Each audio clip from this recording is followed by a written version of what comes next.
That is joining us right now, Donald Trump. Mr. Trump, thanks for joining us. Good morning, Jake.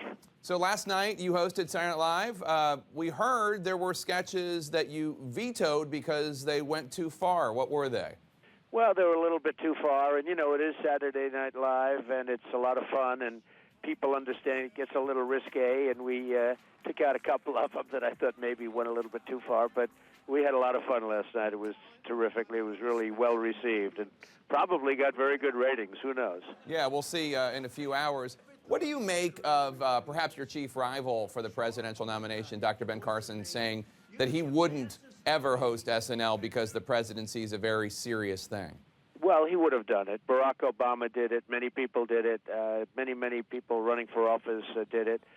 Or at a minimum, they participated. Last week, Hillary did. And he would have done it if they asked him. You have to get asked. It's not easy to be asked. It takes a lot of something to do whatever it is that you have to achieve to be asked to host Saturday Night Live. So, I considered it a great honor. I hosted it 11 years ago.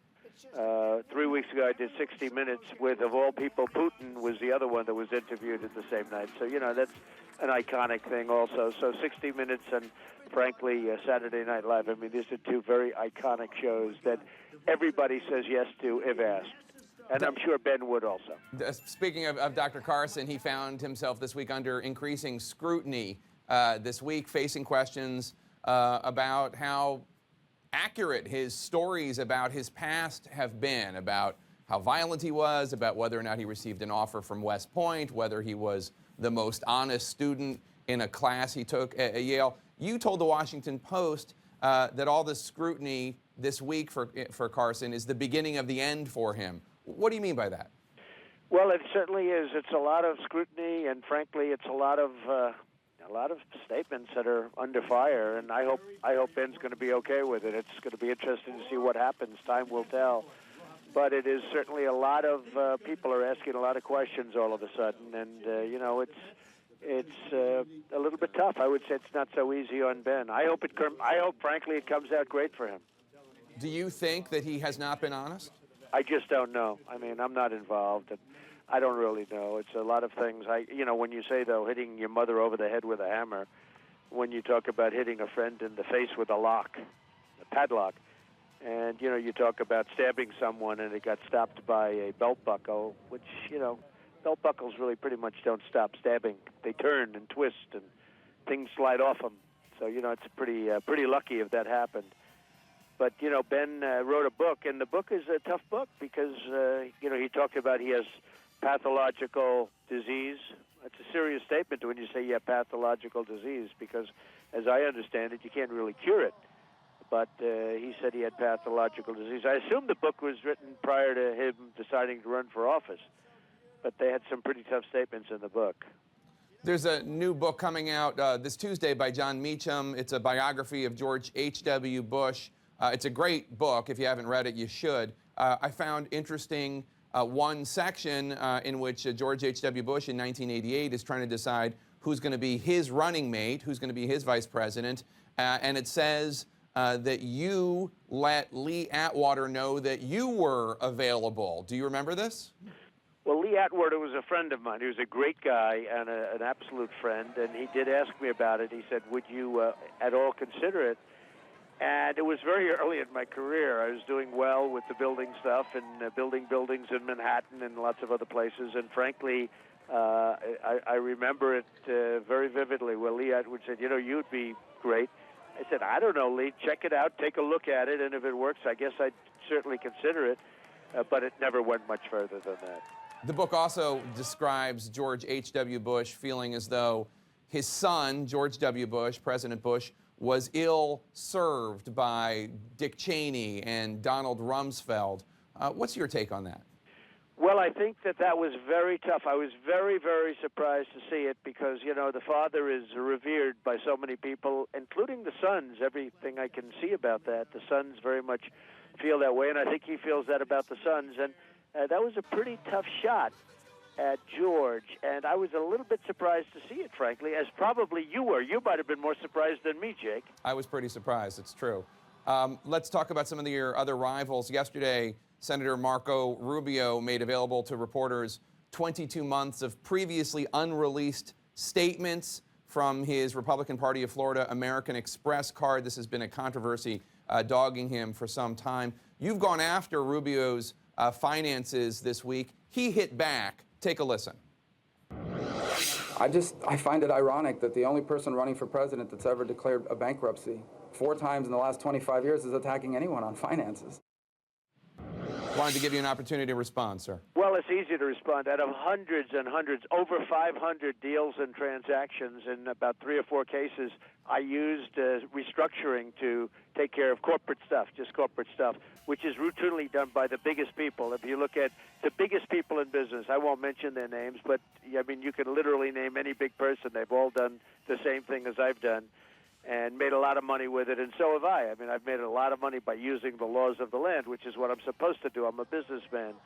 And, you know, frankly, all of those deals, in a sense, they worked out, and worked out in some cases really, really well. But I used the laws of the land.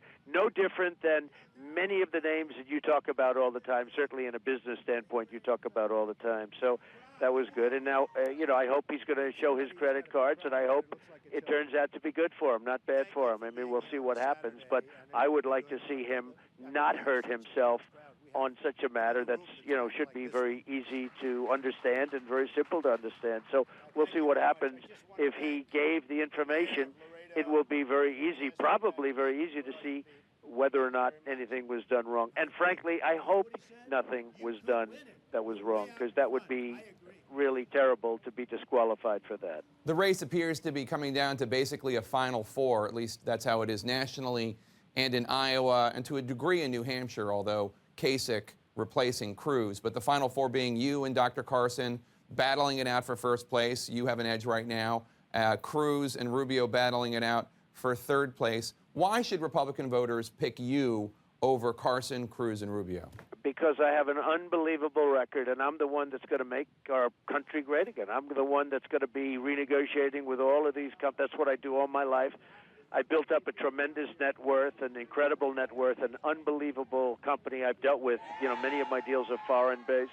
They're all over the world.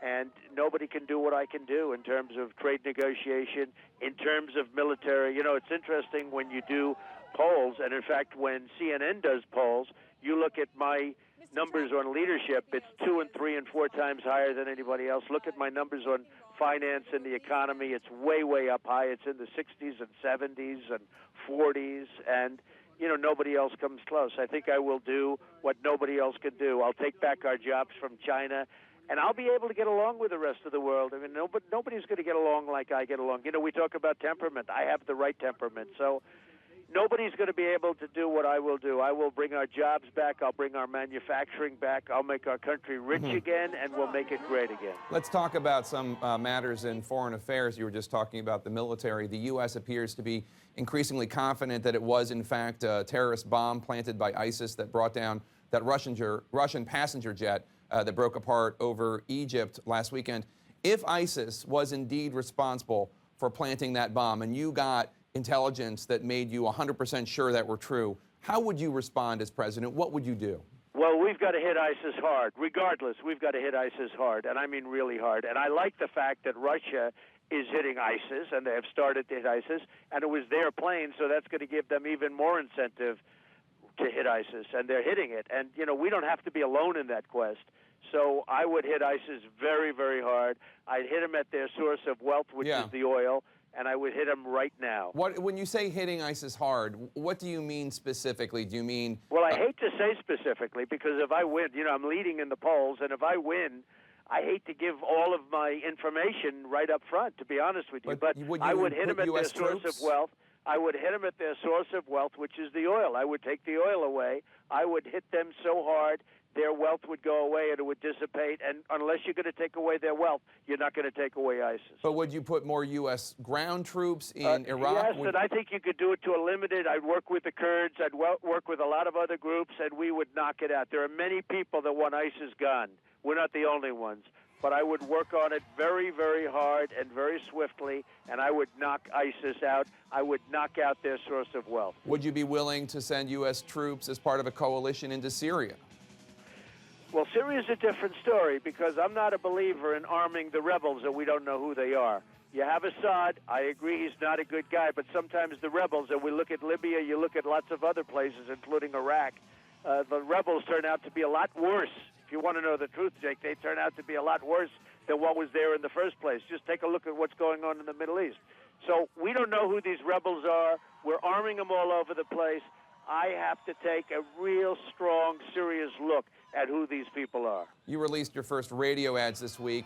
The ads tout your support for building a wall on the U.S.-Mexico border. Doesn't mention your plan for deporting 11 million undocumented immigrants. Is that an indication that you're backing away in any way from that proposal? I'm not backing away. You have to get them out. You have to do what Dwight Eisenhower did in the early 50s. He moved 1.5 million out. It's not a pleasant thing, but you have to do it. We're a country of laws. You have to move them out and get them back in, the good ones. We're going to get them back in. We'll expedite. We'll work it out. But we're a country of laws. You have thousands, tens of thousands. All right. So many people wanting to come into this country, Jake, and they're waiting online. They're doing it legally. Very unfair. The Republican presidential frontrunner, Donald Trump, thanks so much for calling in. I know it was a late night for you. Thank you very much, Jake. Great honor.